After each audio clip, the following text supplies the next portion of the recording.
We good? I'm good. We're live. I'm just listening to the Mission Impossible thing. So, hello, everybody. Hope everybody's doing well this evening. We'd like to welcome you guys to the inaugural live of Seth Rogers on his own channel. Seth is the father of 15-year-old Sebastian Wayne Drake Rogers, the young man who went missing from Hendersonville, Tennessee on February 26th. So, Seth, good evening, first off, sir. And tell us about your channel. Tell us what the purpose is and how this came to be. Well, I decided I was going to set up this channel because watching a lot of other people's channels about my son, people have a tendency of have gravy in the mouth, and they're not paying attention to what's coming out of their mouth. It needs to be about my son. Everybody wants to throw their 2 cents in when it's not even worth a penny. And it's just false narratives out there, false information. I figured what better than to take that away from them and put it back in control of Sebastian's family. Well, and nobody knows the young man better than his father, correct? Well, he knows himself better than I do, but I'm going to try to be a second close. Perfect. So let me ask you this, big dog. I mean, the questions that we're getting rolling in by the dozens have to do with your surgery, your recovery. Talk to us a little bit about your surgery. How did that go? How you feeling? What was the experience like? That kind of thing. Well, this hand is definitely working again. No pain. I'm great. It was like instantaneous when I was done with the surgery. I had no more pain going down into my right arm. So I'm happy about that. I haven't had to take anything except for ibuprofen and a little bit of Aleve since the surgery. So I'm good on that end. I'm tired of having to regulate medicines like my doctor was wanting me to. I'd rather not take them. Rather have my multivitamin, my fish oil, my B12, my normal stuff that I take every day. So tell us about that experience of waking up on the table. We talked about that a little bit. My throat still hurts. I woke up and I had tubes and stuff shoved down my throat. I was trying to rip them out. I actually got bruises where, they had 3 people on one side of me trying to hold me down when I came out. It was not pleasant. But as soon as they got stuff pulled out of the tubes and stuff ripped out of my throat. As soon as I was able to start breathing on my own again, I was able to calm down. I was aggravated, that's for sure. But, after that, it was just getting me back to the recovery room, then making sure my dressing was good, making sure that I could get up and walk around, stuff like that. Within 30 minutes, I was sitting there chomping at the bit trying to get out of the hospital. And they were like, no, you got to stay here for 3 hours. I'm sure you were quite the minding patient, right? I was an angel, thank you. So tell your audience here, your supporters, what types of things were you not able to do when you were dealing with this shoulder pain? I mean, I have an idea. I know what's at the top of the list, but in addition to the obvious, searching for your son, I mean, what are the other things that you miss doing that you're going to be able to get back to doing now that you're out of pain? Besides back to looking for my son, because I was under doctor's orders, I wasn't allowed to drive. A lot of people don't realize that I was not allowed to drive. So every time I drove somewhere, I had to have somebody come pick me up. And it was not one of I don't like having to wait on people to do stuff. I've always been a person that just relies on myself. So relying on other people is extremely hard for me. Can't wait till I can actually ride my motorcycle again. I mean, it's one thing to be in pain, and at the beginning it was okay, but like a 10-minute ride on my bike, every bump, anything that just jarred it, because I had nothing left in between my C5 and my C6 on my neck, except for the nerve. So every time I hit a bump, all it was doing was separating and squishing down on that last nerve. And that's why you didn't ride your motorcycle at the vigil, correct? Yep, I couldn't. I mean, that's an hour and 15 minutes, depending on traffic, just to get down there. Plus, then the ride back while we waited and everything, or else I would have been on my bike. Yeah. Anything else? Anything else you missed doing? You went There's to a the lot. shooting range a lot, right? I used to before all this happened, and yeah, no, shooting was not not a task or activity that I could enjoy. So I'll be hitting the range again, making sure I'm still up to par. Very nice. Very nice. You know, Well, I going know. fishing, I couldn't go fishing. I couldn't do a lot of things. Like, I mean, even simple maintenance, like washing my truck was not something that I could do. Cleaning my house was a pain in my hindquarters. There was just a lot of things I couldn't do. Yeah. So Seth, I mean, obviously the big reason people are coming to your channel, other than to support you, looking for your son, is these folks are hoping to see a little more about Sebastian. They want to learn about who Sebastian is. They want to see things from you, the father, that they can't see on any other channel. So I understand that you've got some pics, some video that you're going to share with the audience, and you're going to explain to them what these pictures mean to you, and what the story behind the pictures is. Is that correct? I've got some pictures that I'm willing to share currently. I mean, a lot of people don't. This is all I have left of my son until I can find him and bring him home. But I cherish all these pictures that I have taken. Uh, it was definitely a different life for most of these pictures because these were pictures when he was younger. I've got some newborn pictures in here. I've got pictures of him still in the hospital, like less than 24 hours old. Like I try to take pictures of him all the time when he was younger. I try to take pictures. A lot of people don't know that the picture of him on the shirts, I took that picture the weekend that I had him last. And that was the last picture that I got to take of my son. And I got to take that when we went out to eat. Well, brother, I can tell you, you've got a massive army in here with you, supporting you tonight. We feel you. We're with you. We're shedding tears with you. We got your back. Let's light up the chat with those green hearts, and let's get to looking at these pictures so we can get everybody refocused on what all this is about, which is finding your son. It was about knowing Sebastian somewhat more than y'all do. I've seen some of the videos, like the Christmas videos that I showed. I haven't even let all of those. Phones back then didn't record like they do now. So, but Wow.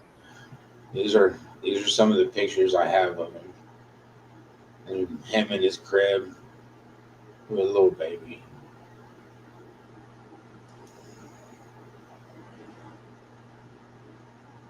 Take your time through these, Seth. Take your time, buddy.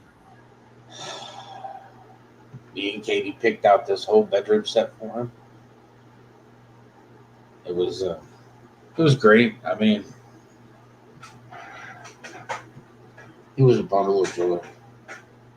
He wasn't even a year old at these times. So what are we seeing up here at the top? Is that a tippy cup? Is that what that is? Yeah, that was his car sippy cup. Okay. You know, didn't have him on a bottle for long. When he was born, like first few months of his life was like literally a blur. Child literally hit the ground crawling because he didn't walk.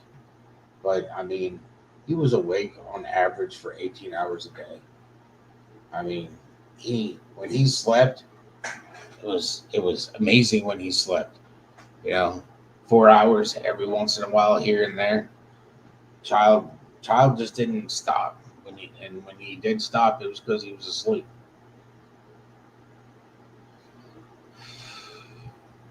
He liked animals even then. His whole So room for was every, for everybody that hasn't been quite as connected to the case, I mean, let's talk about that. His love for animals. I mean, his animal of choice was what? his favorite cats. Okay. Any specific type, color, just cats in general? Cats, just cats, all cats. I really wanted to actually. I want to get him a Savannah. It's a pretty big cat, but it can also be a house cat. Um, Me, I'm a fan of dogs. I don't mind cats. It just means an extra pill I have to take every day, depending on their dander supply. Um, but he really likes cats. He's gonna. I mean, I haven't found an animal that he really doesn't like. I mean, he got bit in the face by a dog and had to have 7 stitches in his face, and he still wasn't scared of dogs.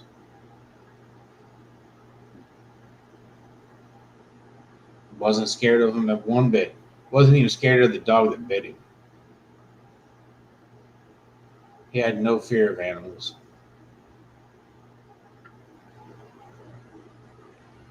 Kind of just understood. But his whole his whole room was a lion, like jungle theme. So he had giraffes, turtles. He had a huge lion, gold with mane. I mean, he slept with that thing.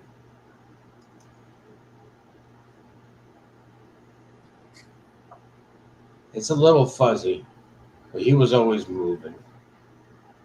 You know, you can see the giraffe in the background. Look at that smile. Oh, he was up to no good. Definitely way before Harry Potter, and he was so up to no good.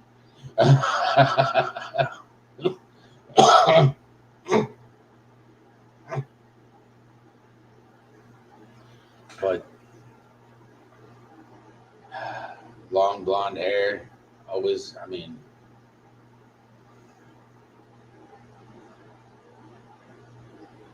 Just definitely a different time. We lived in South Georgia at this point in time.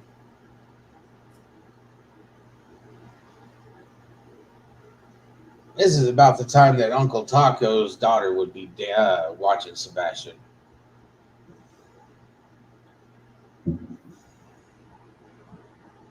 Yeah, we had moved into Coleraine Oaks. He was already learning how to swim and everything else here. I mean, it looks like the world was his at that point. You guys were just living in it. The toys all over the place just looked like he was living life, and everybody was getting him and buying him and providing him with everything he wanted. Yeah, everything was his. Absolutely. Everything was his. I mean, I was his dad. Katie was his mom. Everywhere, everything was his. He definitely had a good childhood. At least a very young, good childhood.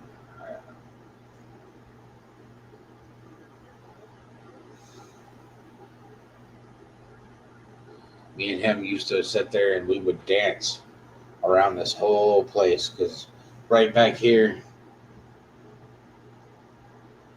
that right there is like a divider wall between the kitchen, Okay. living room, and then on the other side was our dining room, our eat-in area, which was also extended part. But there was that divider wall, and you could walk around that whole thing. We'd sit there and play music and just dance around the whole house. I mean, the kid loved to dance. So, how old is he in this picture? How old was he when he started walking? Just to give the audience kind of a reference point. He's 2 in this picture. Okay. He started walking at about a year and a half. Okay. He was crawling at at, I want to say, 4 months he was crawling, less than 4 months.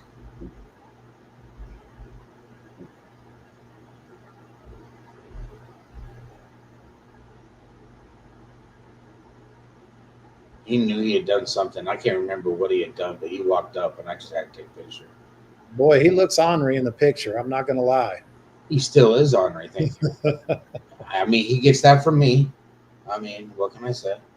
There's not a surprised member in the audience after that comment. Probably not. I mean, I gave him all his best qualities in life.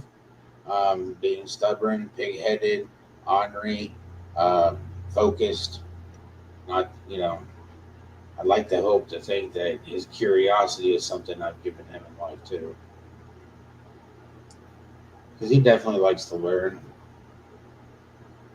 But it's got to be his way. He's got to learn his way.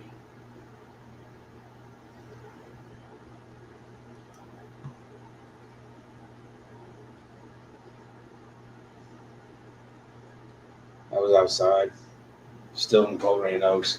It's just that you see that smile. And I mean, how can you tell that face no?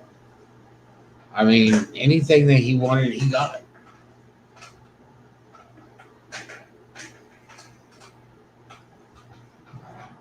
You can't read too much into a picture, but a picture is worth 1,000 words, and he truly looks loved in that picture.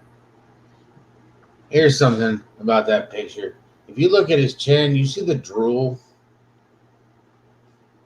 All right, the kid drooled a lot. All right, and there's one thing that I noticed about him when he was younger is that most people, if they eat peanut butter, how it gets, no, I've watched this kid eat peanut butter, and his drool is just like anti-peanut butter. Like when he was a kid, the peanut butter would just. I mean, I've got pictures of it somewhere too, but it would never. Kid loves peanut butter and jelly sandwiches, and then started getting him to drink coffee at a later age, and then I introduced him into toasted peanut butter and jelly sandwiches and coffee. It's a great breakfast. I mean, it's probably not the healthiest thing in the world, but it's better than just a cup of coffee. Man, this kid thought it was the cream of the crop when I toasted peanut butter and jelly sandwiches. It was my Aunt Sharon that literally taught me about toasted peanut butter and jelly sandwiches, and I learned those when I want to say 15 when she taught me about those. I mean, that was several decades ago, but we're not going there. Yeah, Seth, a lot of people don't know that you and I grew up 15 minutes apart. Of course, the part of the country that we grew up in, I mean, we figured out a lot of good things to do with peanut butter. We had peanut butter and jelly, toasted peanut butter and jelly, peanut butter and banana. I mean, we did it all. Peanut butter and marshmallow, just peanut butter and butter. I mean, like sometimes that's all you got in life is bread and peanut butter. That's it. Peanut butter and Rice Krispies. You can make plenty of stuff with peanut butter. It's like having flour.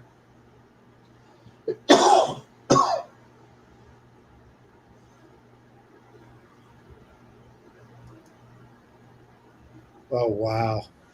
Yeah, he was no longer in the crib, that's for sure. But he had his own little car's bed.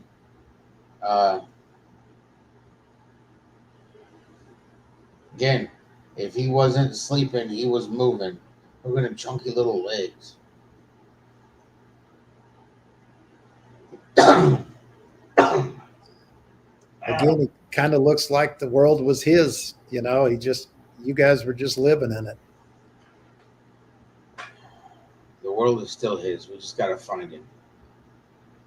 Absolutely. Just got to find him so that we can go. I mean, if you look down here at the bottom at this picture right here, though, that's a portion of the lion. Okay. Because it was everywhere that he went. So, he really was a Cars fan. And if you look, his T-shirt is a Buzz Lightyear.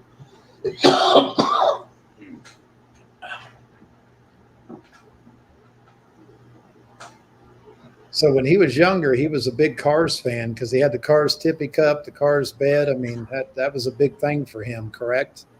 Yeah, he was a Disney kid, that's for sure. Okay.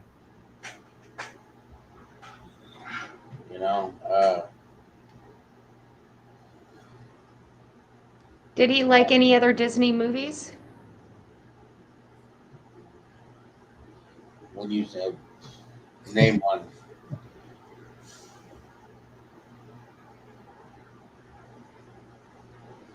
I mean, he did Cars, he did Buzz Lightyear, Monsters Inc.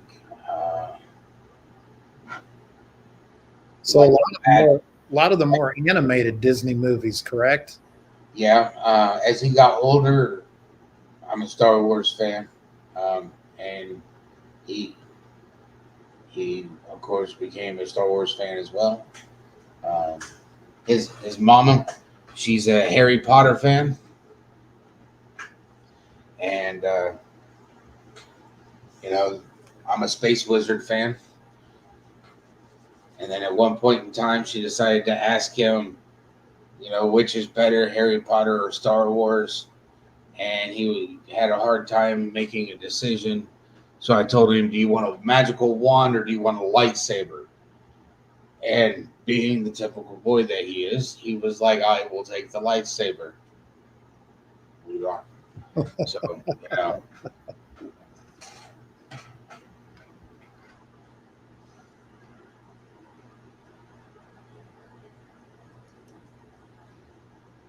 Oh boy. Blackmail pictures. Some of these are obviously these pictures are not in chronological order. Um, leave my retro 80s table and chairs out of it.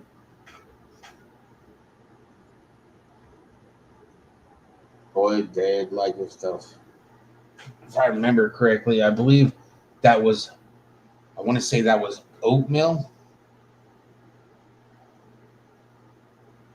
And he did not appreciate me taking a picture of him, as you can tell. Yeah, he looks thrilled. Oh, yeah. It reminds me of when I was married. That's the look I would get when I was in trouble.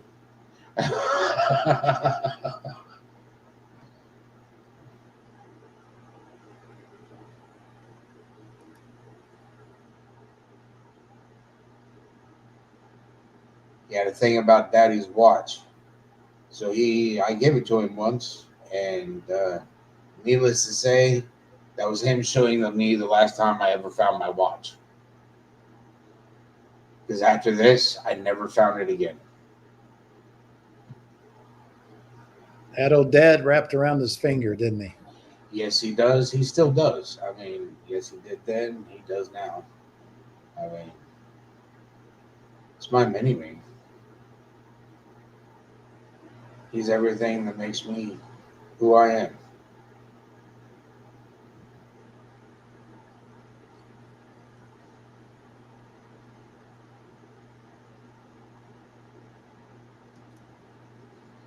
Another. Oh. He was in his bouncy at the house. In his little onesie. He was a big boy. Yeah, he was a little chunk there, wasn't he? Yeah, if you look at him now, you'd never known how chunky he was as a kid, as an infant. Absolutely. Boys, like, I mean, there's a Mexican restaurant we go to here in Clarksville. Uh, they serve literally chicken burritos that are like this big. They're the whole size of the platter, and he'll eat a whole one. He'll eat all of it, and then he'll eat the chips, and then he'll be like, "Can we have dessert?" And I'm like, "Yeah, sure." Like, where I don't know where he puts it all. I know where I put it, you know, but I don't know where he puts it all. We're going to give him credit that he looks chunky because he's got horizontal stripes on, right?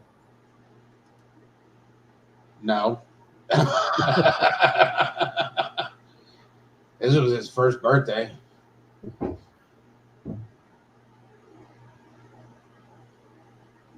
I have to be honest with you. I think he might like a little bit of cake. I'm not sure. I don't know for a fact yet, but Yeah, just a little I'd have bit. to think that he thinks the cake looks good. I mean, yeah. I mean, he's watching everybody else while he eating the cake, I see that. and there was no cake for nobody else. All him. And just so the audience knows, Seth, when you and I talk about Sebastian, we don't talk about him in past tense ever, do we? Nope, he's But still we're around. talking we're Just gotta talking find about past tense because these are old pictures, just so everybody knows. It's no disrespect to Sebastian or Seth. We're talking about then as was because these are compared old to now. compared to now, correct. I mean, he was 1 year old. This was 14 years ago, people. Absolutely. It was his birthday, and yeah, he was definitely into cake. Um, I still think he's into cake, but we got to find him so we can get him his next birthday cake. His last one, I believe, was an ice cream cake that I got him. I'm not really a fan of ice cream cake, but his birthday being in December, you know, he's 15. He, you know, take him out to dinner, take him to the arcade, let him go play go karts.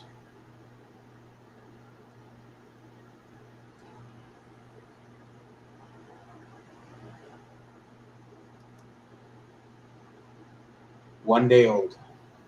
Holy cow. See, he was. He hadn't even been breathing oxygen for 24 hours yet. This is still in the hospital.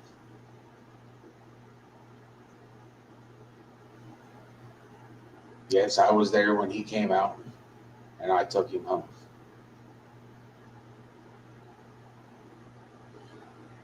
How do you feel when you're looking at these pictures, Seth? Do you feel happy? Do you feel sad? Do you feel a bundle of emotions? Is it all the above? It's all of the above, plus it feels kind of like it was yesterday. It's like, where did the last 15 years go? Like, I remember when he was this.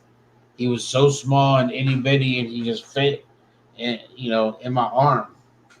And now he's, almost as tall as I am. It's just, where did all the time go? Makes you want to tell the audience to hug their babies, doesn't it? Man, take care of your kids. Hug them. Tell them you love them. Because you're not guaranteed tomorrow with them.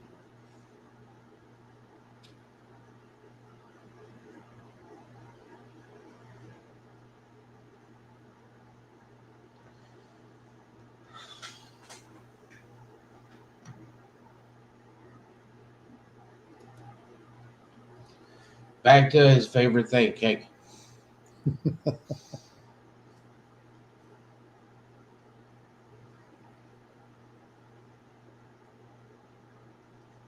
think he was wearing more of it than he had actually eaten it. I'm just saying. And he doesn't look in trouble either. He looks like that you guys were fine with it. I was told that I wasn't allowed to smash his face in the cake. I was trying to give him all the cake. I don't think he needs to. I think he looks like he got. He did a pretty good job. I think he did Um, a really good job there. yeah, yeah, he didn't need any help at all. I think he's got a couple spots right here around the nose. I mean, that are missing. I don't. I think the reason his mouth was open is that there was cake and icing stuck in his nose. I mean, he was just trying to breathe.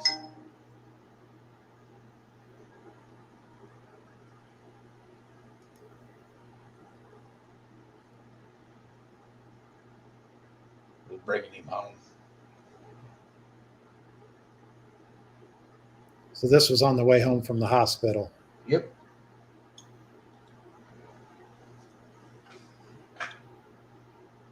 Yes, it was.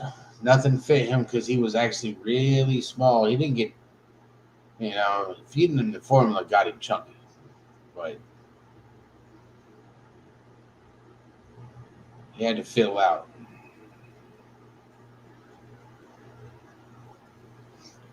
I got another picture around here somewhere. Look at a fat belly. He's with Mama there, correct? Yep.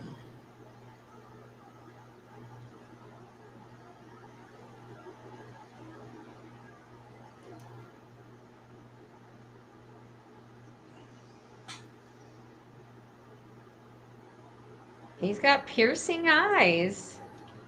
Most definitely. Without a doubt. I've watched his eyes change color many a times. You can see right here that these pretty much right now are still blue.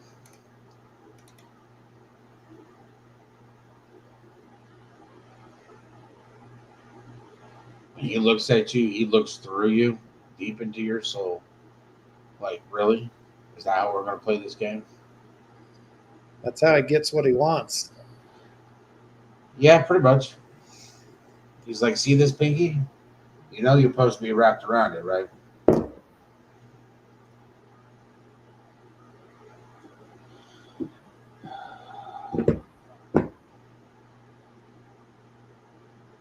Again, as you can tell by this shirt, he drools a lot when he was younger. I mean, literally, the kid drooled a lot. I gotta tell you, a lot of babies do. I asked my mom because she said the same thing, except my hair did not lay as flat as your son's. It stuck up that she was so embarrassed she put a bonnet over my head. So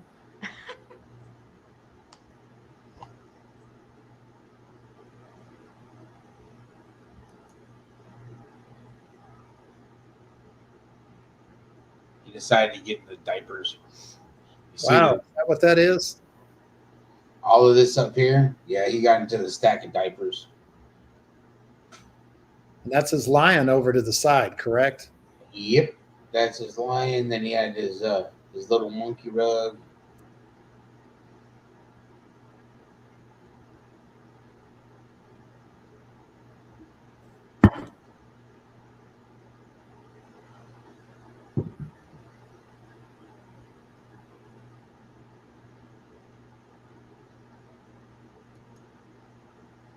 Oatmeal. That's adorable. that smile. It's the smile.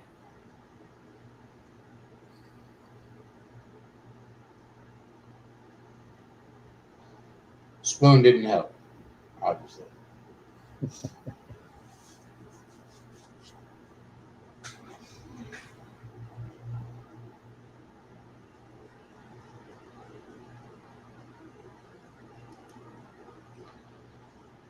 Oh, that is the end of that slideshow. So, Seth, of course, we all appreciate, Sebastian's Army appreciates you sharing those incredibly personal pictures with us. I Getting definitely, personally, I appreciate everybody who came into this live with me. And I appreciate everybody in chat. And uh, I will let you all know that I have been speaking with law enforcement. I have been speaking with Sumner County. They're giving me information. Uh, I didn't know who it was, but they called me about uh, the body over in Hendersonville, and they had called me about the body that they found in Nashville, so that I didn't have to wait too long. So they're keeping me informed of certain things that are going on. good. I do call them. I do talk to them. I will probably be. I can drive, though limited. I plan on going over to Sumner County on Monday, so I can have a conversation with him on Monday. just so we're not ignoring the good people in the chat, are there any updates at this time that you can share with the audience, or no? I do know that there will be some searches. I believe on the 11th, we're setting things up for a search on the 11th at Rockland Park. We're going back out there with all the rain and everything that we've been having. We're wanting to make sure that we've gone over everything. We are still handing out flyers. I'm still having flyers sent to people. If you haven't got flyers yet, my apologies. It's a slow process at times. I did run out of flyers. I will be picking more up next week, and I will be making sure that flyers get sent out to people. As for bracelets, right now, I know people want to purchase bracelets. I don't have any more bracelets. I have to make another order. So it'll be a moment until they come in. If you Okay. don't mind, I'll talk to you about that after. All right. So, Seth, do we have anything else before I introduce our very special guest? That we do not. So, guys, we have a very good friend, special guest with us tonight, Bullhorn Betty. And Betty, welcome. I want to extend a very sincere thank you on behalf of Seth and myself for all you do for Seth and helping him find his son. That includes, but isn't limited to, the shoulder to lean on, the boots on the ground, the helping with the YouTube channel, the support in the community, the support out in the social media streets. I can't thank you enough for giving him an additional sister through this time. So without further ado, you take the floor and talk to us about your trip to Hendersonville. Yeah, so I thought Hendersonville was enlightening. I did find out some information for myself. We were able to post, I posted just about half. He handed me a stack of flyers, but I posted about, I think it was about 200 of those. I think he gave me like close to 300. And so I have about 50 of those left with some bands. I'm going to be mailing those bands out. I haven't had a chance to with the new girl, but I thought it was pretty successful, with a few hiccups, you know. Sure, sure. What did you So think about the community of Hendersonville? Was it your first time there? it was my first time there. I was a little disappointed in the lack of signage. I have to be lack of anything to even represent Sebastian, even ribbons and bows and just something. And I was a little disappointed that I didn't see more of I've been in smaller communities that had larger support, larger array of signage throughout a county. I didn't see that here. There was nothing like that here. So I think that was a little um, discouraging, but we posted the flyers. I hear the flyers, certain flyers have come down. So I'm hoping that people continue to put them up because what I learned going into these communities is just because, we may know it on social media, the people, maybe one or two houses may know about it.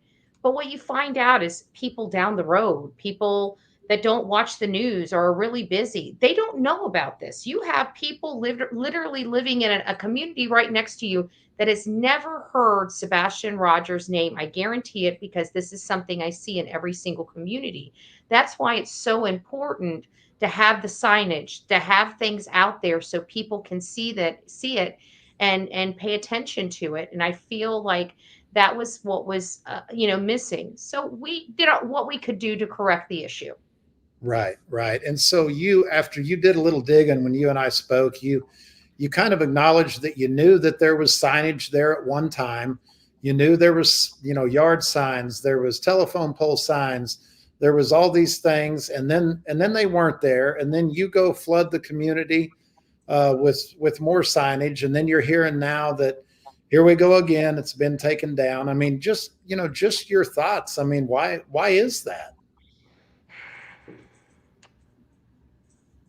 I don't know who would take signs, missing person signs down for a 15-year-old boy, for any person, not just a kid, but for any person. This is something I really don't understand because the child is missing. We need to find him. Why would anybody want to remove signs to put his face in front of people? That I will never understand. And again, this is across the I have never in my life heard people removing missing person signs or flyers before. I've just never experienced a situation like that personally Well, or ever heard of it. the only thing I can equate that to, because we don't, I live in a small community here in Oklahoma. Every time I walk in Walmart, walk out of Walmart, you see the signs that are there in Walmart, the missing children signs. Well, And I look at those. not to interrupt you, Tony. Go ahead, buddy. I know that I've been to places to put flyers up that I'd been to before, and they had been people in there like, can I talk to your manager? Not to sound like a Karen, but I asked upper management before I put signs in the building to make sure that I have the okay. And I've had them sit there and be like, we just took his picture down. We took the last poster down, a week ago. And it's like, well, why? And they were like, somebody came in and said that he was found. And it's like, I'm his dad. He hasn't been found. If he had been found, I sure wouldn't be out here posting pictures, and it's just, it's horrible what the links of some of these people who have no humanity left about them. This is a missing child. Whether it's my child or somebody else's child, to sit there and walk in and be like, oh, they found him, you should take the sign down. Yeah, you didn't go in and take it down, but you went in and gave false information to somebody and they took the sign down. Because, of course, if they found him, why would we need signs up? But he hasn't been found, and they're spreading false information.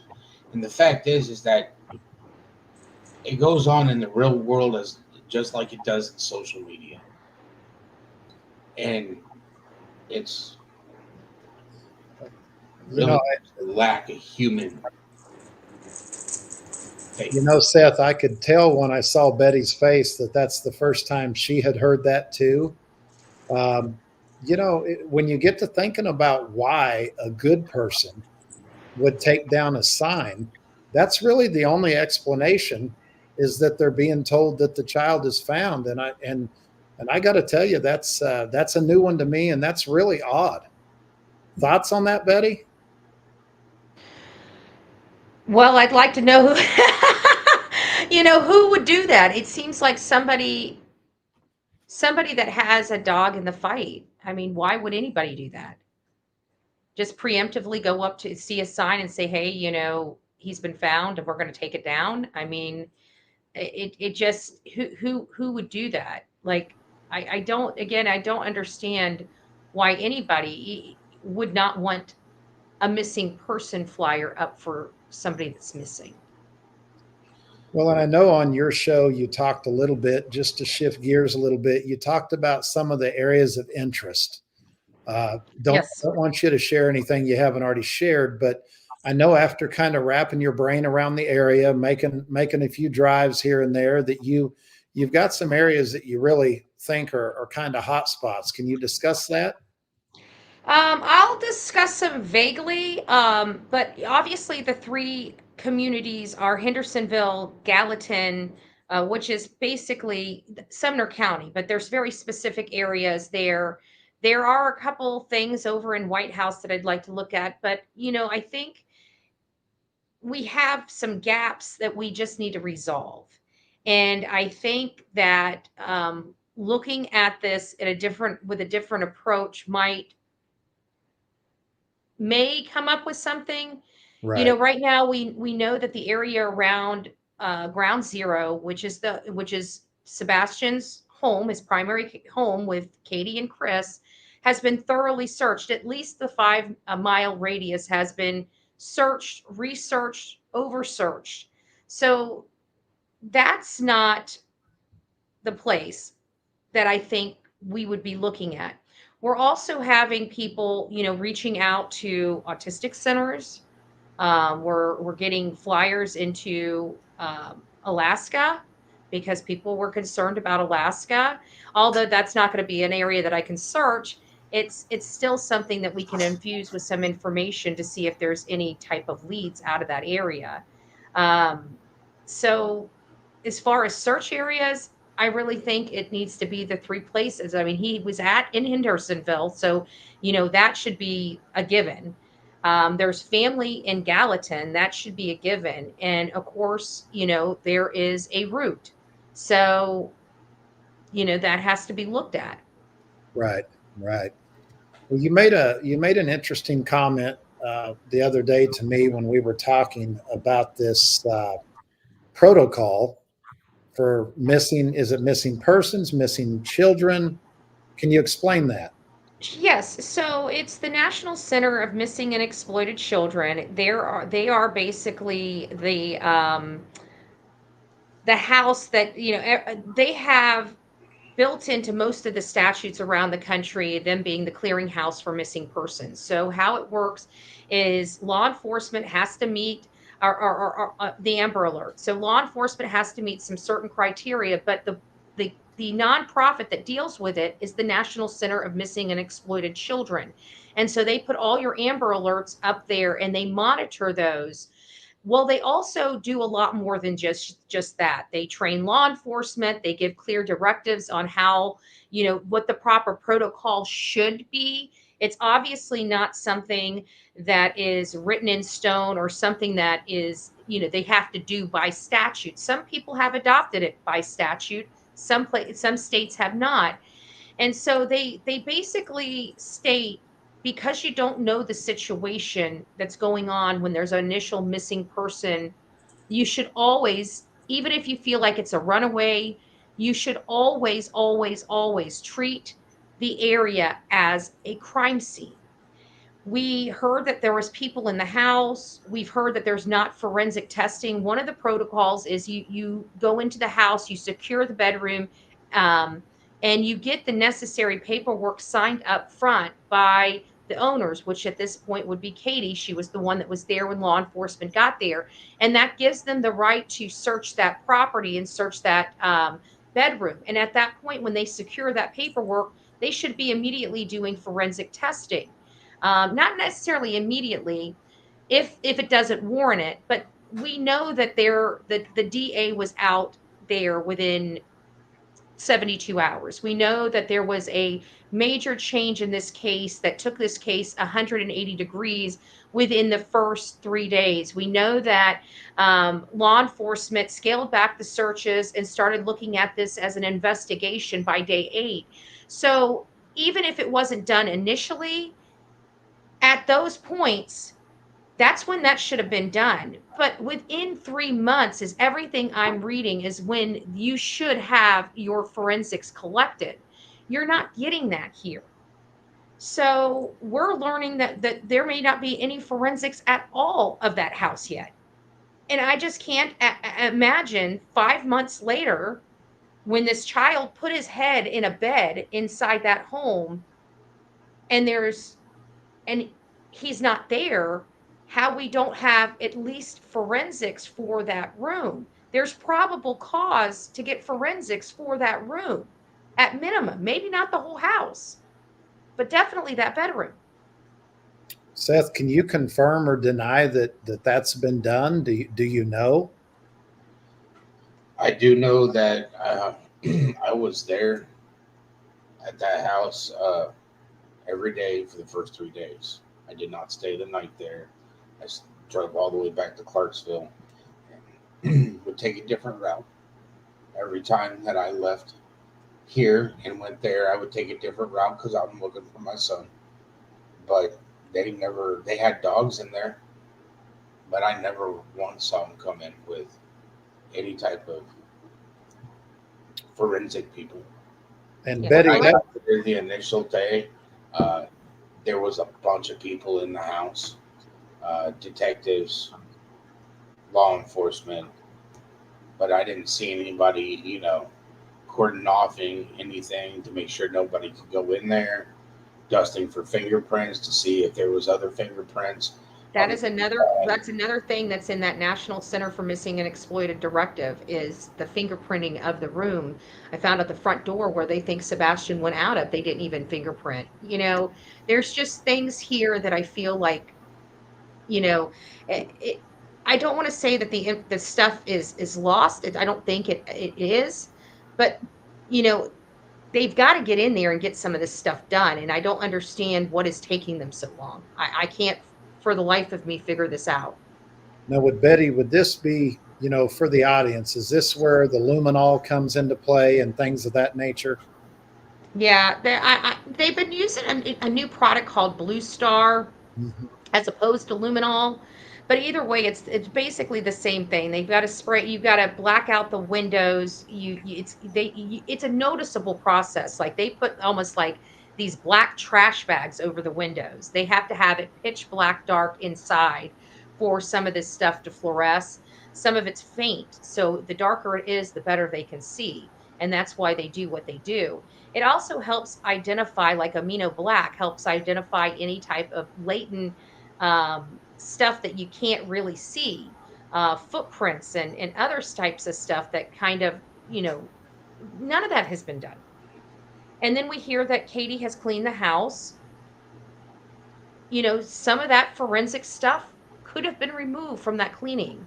Right. So I just got a problem, being seeing these cases and knowing how important forensics are in these cases. Not getting them done up front is, to me, it doesn't feel like every stone's being turned over is all I'm saying. Right. Right. So what else, Betty? Great. Do you have anything else? Well, I think the only thing right now that's anything else for me is just getting everybody refocused on the real purpose of why we're all here. At the end of the day, Seth was showing a child, a child in his infant form. I mean, this is a human being that has been missing for a significant amount of time, and I really hope people take that and internalize it, because this family does need help. This child still needs to be brought home, and there's a lot of stuff going on in these cases in on the internet that doesn't need to be going on. For example, the constant attacks. Is it impossible for people not to speak about Sebastian without attacking somebody? This is a 15-year-old boy that disappeared. I didn't do it. Tony didn't do it. Seth didn't do it. This child is missing. Attacking people that are out looking and trying to make a difference and trying to help. I just don't feel it's a You great know, path forward. one of the things that kind of aggravate me on my end is that, you know, I work in law enforcement, and I'm the type of person that I would take 100 inmates walking across the field, you know, looking for, any type of evidence or whatnot. Whether I like them or not, they have a purpose. Right. And while there are some of these people out here on the internet that are sitting there holding their shows, doing their clickbait, which I know they're probably going to have this right after we end this live. They're going to be all over it. They're going to be throwing as much shade as they can at me. That's fine. It's hot outside. It doesn't bother me. I mean, But it shouldn't be that way, is my point. my son shouldn't be missing. That's There's a true. lot of there's a lot of things in this world that are wrong. That are just wrong. Human trafficking is wrong. You know,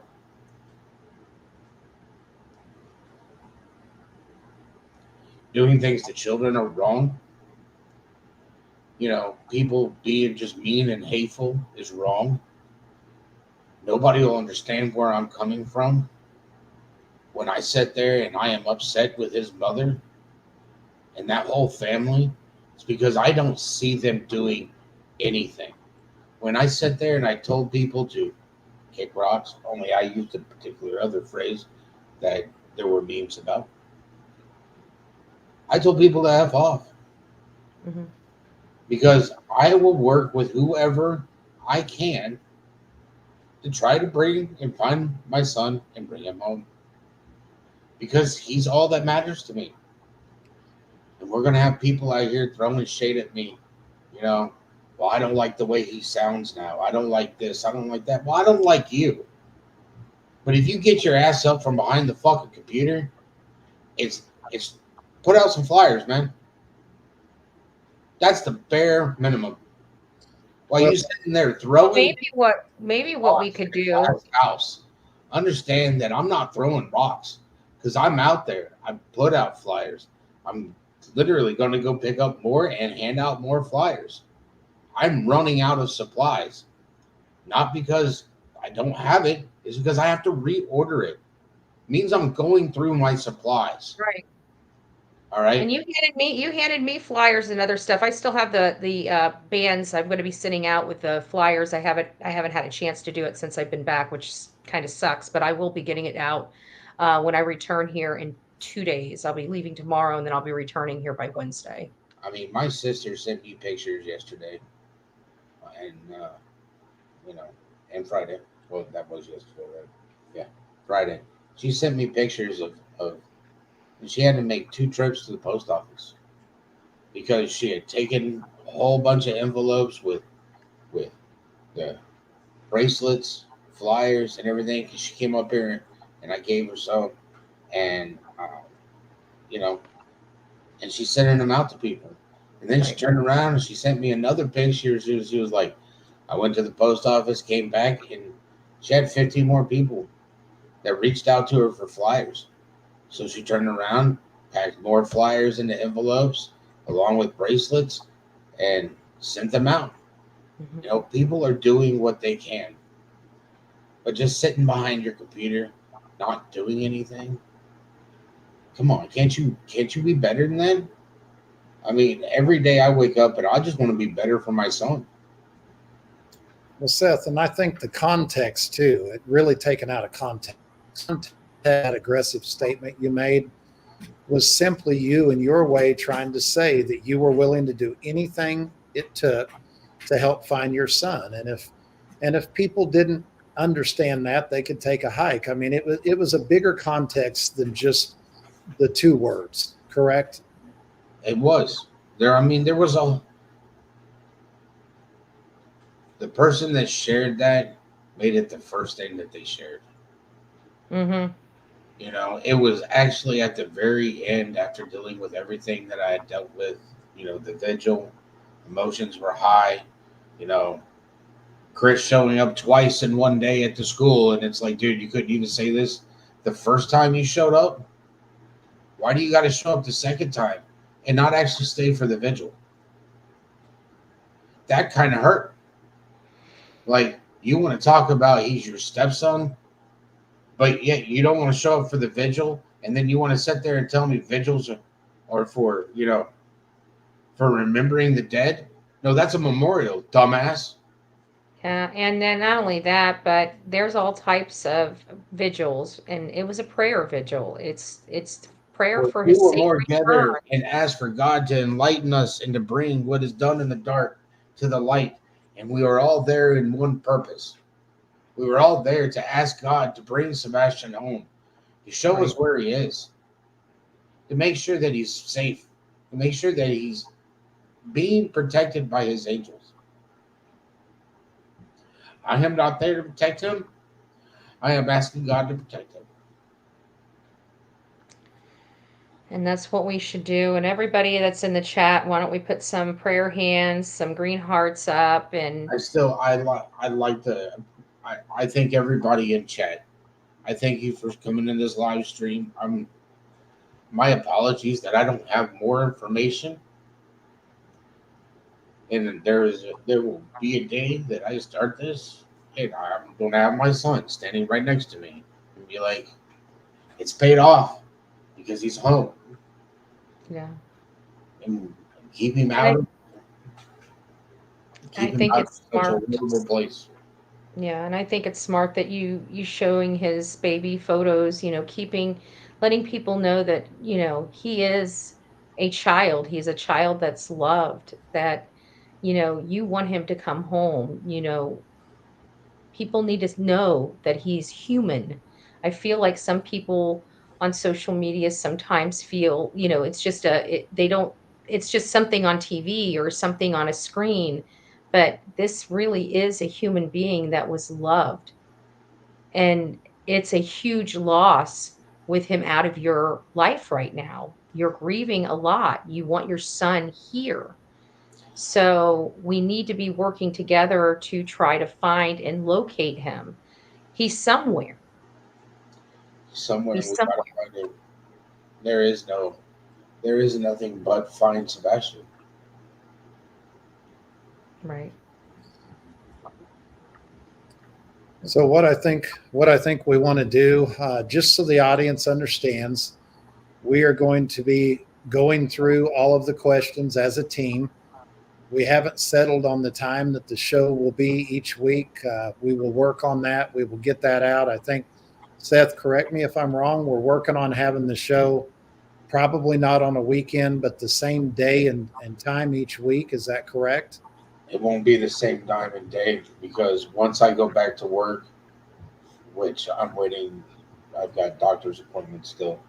I have to be cleared by the doctor before I can go back to work. But when I do go back to work, I don't have the same days off every week. My schedule is a 2 week schedule. Okay. So it's like if I'm off on Wednesday one week, I am not off Wednesday the following week. So we're going to work to do a once a week type show or once every 2 weeks type situation once we figure that out. Correct.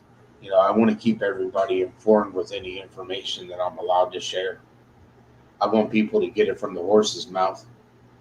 I don't want people getting false information from people that don't have a stake in this.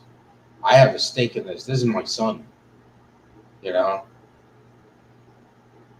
if I'm not going to fight for him, who is? Absolutely. So what we'll do is we'll work together. Can't tell you guys in the audience how eternally grateful we are on behalf of Seth and Betty and myself, especially Betty. You've got a huge group of your supporters in here. We can't tell those folks how much we appreciate them as well.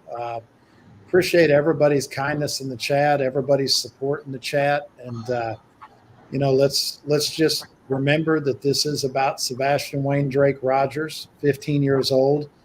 If you do have any information, 1-800-TBI-FIND. Let's keep that in mind, and let's get refocused as a group, as Sebastian's Army, and let's bring this child home to his father. Amen. Amen. And I just want to give a big shout out to all the mods out there as well. You guys did an amazing job tonight. You guys allowed 1,700 people to hear a message from Sebastian's father. And I mean, it's really horrible when I get a text message from you all, like 2 hours before the show starts, going, "Hey, you got to get mods in because we already got fake people in chat running their keyboard warriors, with their little false information and everything already in chat." And I'm like, the show hasn't even started yet, though. I'm like, okay. And then I go look, and I'm like, oh, wow, look at all this. I mean, if they were to put in a third of the effort that they're doing to make a new account to go hand out flyers, amen. do something constructive. Positive. Absolutely. If you're going to complain about something, come up with some solutions. That's My what I'm dad saying. always told me if you got a problem with something, then you got to be willing to be part of it to change it. Yep. Yeah. So, Be a part of the solution, not the problem. Well, I just want to thank you both, so much. Seth, it's probably time for you to go take some of your ibuprofen and go rest. He needs to rest. You did an amazing job, Seth. Just, a few days after surgery. I was wondering if this was going to even go forward because I'm like, he's having surgery Tuesday. Are we still on for Saturday? Are we sure we really want to? And he wants to talk about his son Hey, at I the end of wanted the to day. take flyers up to the Ludacris concert on the 4th of July. Yeah. All right. Surgery is not going to stop me. I mean, no, I won't accept defeat. My son deserves everything that I can give him and then some. Amen. Seth, brother, you got a lot of love here. We love you. Sebastian's Army loves you. And do you want to close us out and tell everybody goodbye? I want to thank everybody, and this is not goodbye. This is just, I will see you later. Amen. All right. Telling people goodbye. You do that at a funeral. Absolutely. Thank you, everybody. I appreciate it. Sebastian's Army. We will find him. God bless. God bless you guys. Have a great evening.